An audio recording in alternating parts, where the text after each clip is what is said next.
একটা বাড়ি মানে শুধু চারটে দেওয়াল নয়, একটি ছাদ, একটি মানুষের বেঁচে থাকার স্বপ্ন। এবং এই মাথা গোঁজার ঠাঁই তৈরি করে দিয়েছেন আমাদের বাংলার মাননীয় মুখ্যমন্ত্রী মমতা বন্দ্যোপাধ্যায়। নিশ্চিত বাসস্থান, চিন্তার অবসান। ওমা, আজ বাবা বাড়ি এলে দেখবে একেবারে চমকে যাবে। বাড়ি মানে তো শুধু চারটে দেওয়াল আর একটা ছাদ নয়।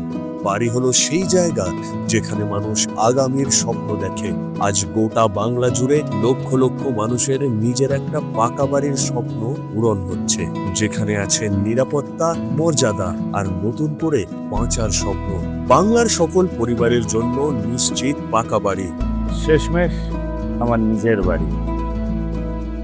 যেখানে আগামীতে প্রতিটি পরিবারের মাথায় থাকবে পাকা ছাদ, প্রতিটি পরিবারের থাকবে নিজেদের পাকা বাড়ি।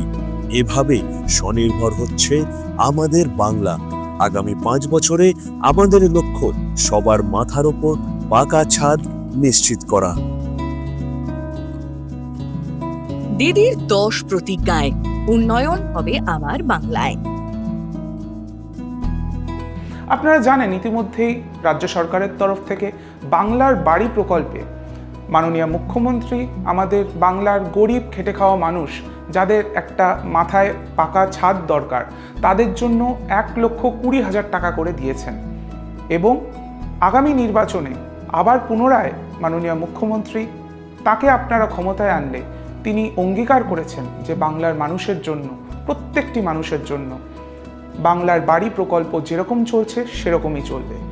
মানুষের এই বাসস্থানের অঙ্গীকার দিদির অন্যতম 10 অঙ্গীকারের একটি। আপনারা জানেন আমাদের দেশের প্রধানমন্ত্রী নরেন্দ্র মোদী, যিনি আবাস যোজনা নিয়ে অনেক কথা বলেছিলেন, তিনি বাংলার মানুষের পেটে লাথি মেরেছেন, তাদের মাথা গোঁজার ঠাঁই কেড়ে নিয়েছেন।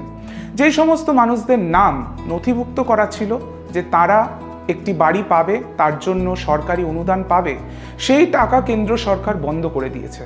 এবং অনেক অনেক কেন্দ্রীয় প্রকল্পের মতো বাংলার বাড়ির প্রজেক্টও তারা বন্ধ করে দিয়েছিল। রাজ্য সরকারের তরফ থেকে মাননীয় মুখ্যমন্ত্রী বাংলার মানুষের জন্য রাজ্য সরকারের তহবিল থেকে এই টাকা তিনি দিয়েছেন এবং আগামী দিনেও তিনি এই অনুদান দিতে থাকবেন। তাই চলুন সকলে মিলে দিদিকে চতুর্থবারের জন্য মুখ্যমন্ত্রী করি এবং আমাদের সসম্মানে জীবনযাপন করার দিকে আমরা এগিয়ে যাই।